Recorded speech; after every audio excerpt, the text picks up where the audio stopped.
So I know you came here to hear stories about romantic breakups, but I'm going to tell you a story about a different kind of breakup that is just as difficult. Rarely talked about, the friendship breakup. Yes. Oh, got real sad all of a sudden. So in 1986, when I was in kindergarten, my school in Southeast yes, I'm taking it back. My school in Southeast LA had this tradition where the 7th and 8th grade girls would ask the younger girls if they could be their moms. This was not officially sanctioned by my evangelical Christian school, by the way. And being a mom meant doting on the younger girls, telling them how cute they were, and saying, "That one's mine." And I don't mean to brag, but I was kind of a big deal in kindergarten. I had so many moms, I couldn't even keep track of them. I was a mom whore. I said yes to anyone who asked.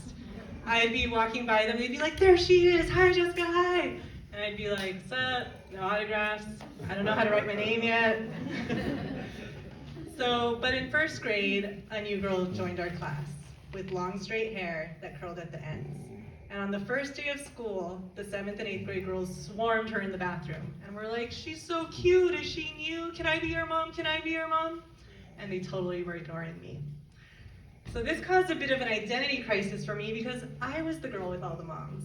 I was like, am I not cute anymore? Did all my moms graduate? I should have kept better track of them. It was considered desperate to ask an older girl to be your mom. They had to ask you, but I was desperate. So I went up to the prettiest, most popular girl in 8th grade and asked, "Will you be my mom?"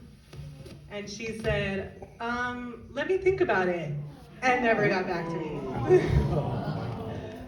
But through a strange turn of events, I became friends with the new girl with the long straight hair that curled at the ends. And not just friends, but best friends. The most binding of childhood relationships. And we spent the night at each other's houses, talked on the phone, and she introduced me to the Babysitters Club, and I didn't just read the books, but we'd analyze the characters and critique the plot. It's probably what inspired me to major in comparative literature and be unemployable for so many years. And she was also into things I didn't understand, like as we got older, she was really into Guess jeans, and I was like, "So you're into pants?" And she was like, "No, it's a brand."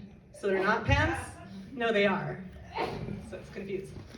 But the downside to the girl with the long straight hair that curled at the ends was she could be kind of bossy. Sometime in 3rd grade, she started giving me an ultimatum. "Hold my backpack, or I'm breaking up with you. Share your granola bar with me, or I'm breaking up with you. Don't touch my crayons. If you do, I'm breaking up with you." I went along with it for a while, but one day she was being such a brat, even her older sister was like, "You should totally touch the crayons." And I was like, "I'm going to." She was like, "You should." And I was like, "I'm about to." She was like, "You should do it." I was like, "I'm good." I touched the crayons. She broke up with me.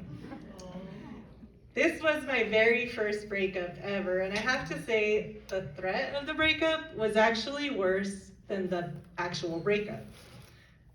Being broken up with, I just found other friends to play with who didn't boss me around, and it was totally chill. But a few weeks later, she passed me a note in class. "Do you want to be best friends again? Circle yes or no."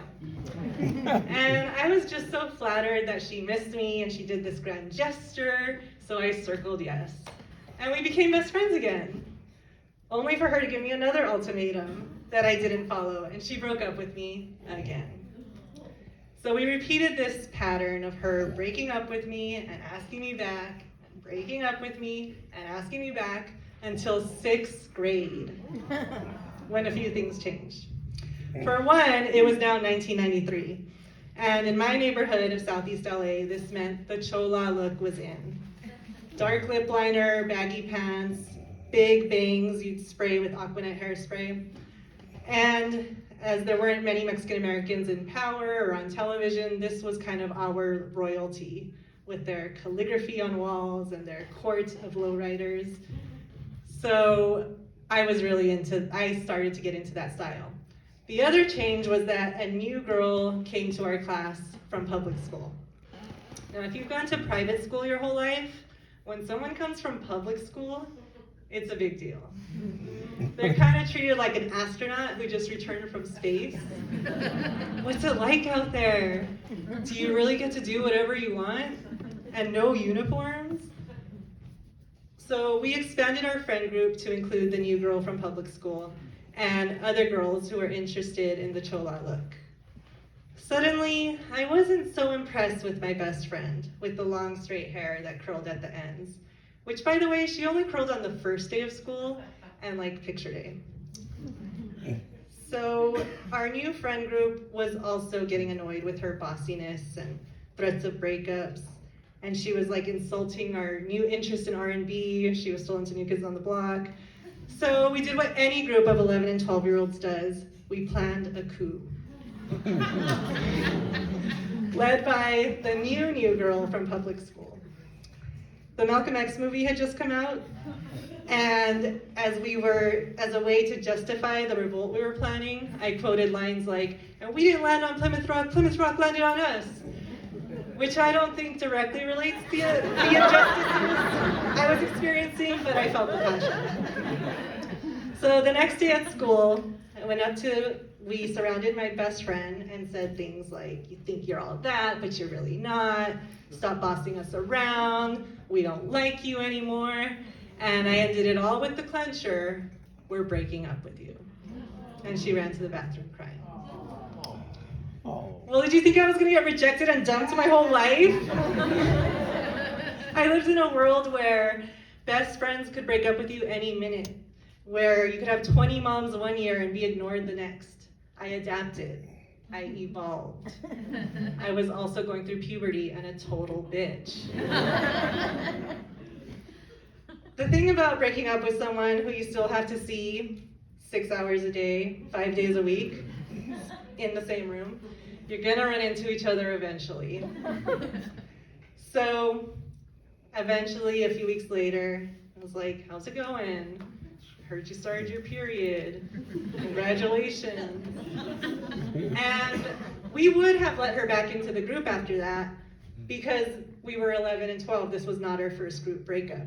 We'd had a whole month in 5th grade where we would just like gang up on one person and ostracize them for the group for a couple days and then like be like, "Oh wow, okay, we're friends again." And I had my day too. And I was like devastated when it was my day, and I was like, "It's okay because I don't even care because I'm actually changing schools next year anyway, so this timing is perfect." But then they like let me back into the group like a couple days later. So the difference with this breakup is she did not come back to our group. She chose not to. I can't imagine why.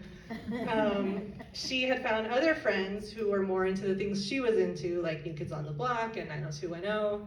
And our friend group continued to practice gang signs and graffiti in our evangelical Christian school. So I never saw her again after 8th grade graduation. And I never thought about her until the quarantine when Netflix released a modernized version of the Babysitters Club. And I saw dialogue and storylines I'd only read and imagined in my head acted out in contemporary times, and I was completely transported to elementary school. I felt nostalgic for the past, but also hopeful for the future because they diversified the group to make Dawn Latina, or Latinx, or Latina, whatever our new name is. And let me know if it's different by the end of the night. And they talked about trans rights, and they communicated effectively when they had different opinions about how to run their business, which they're still too young to be babysitting babies, honestly, if you ask me. But they were really mature about it. So I wanted to text my one friend who I'd always talked to about the BSC with and share my excitement and see what she thought about it. But I didn't have her cell phone number. I'd never had it. And I'd long forgotten her parents' house phone. And that's when I really thought about what went down in 6th grade and how messed up it was that I ganged up on her with a group of girls and how manipulative it was that she tried to control me with ultimatums. And I think we were just trying to figure out what friendship was. We were experimenting with our power in a world where we didn't have any, and our egos were just growing bigger than our empathies. But I've learned to communicate effectively when I don't like how people treat me since then. And she never did threaten her new friends with breakups. So I guess you could say that, like the Babysitters Club, we evolved. Thank you.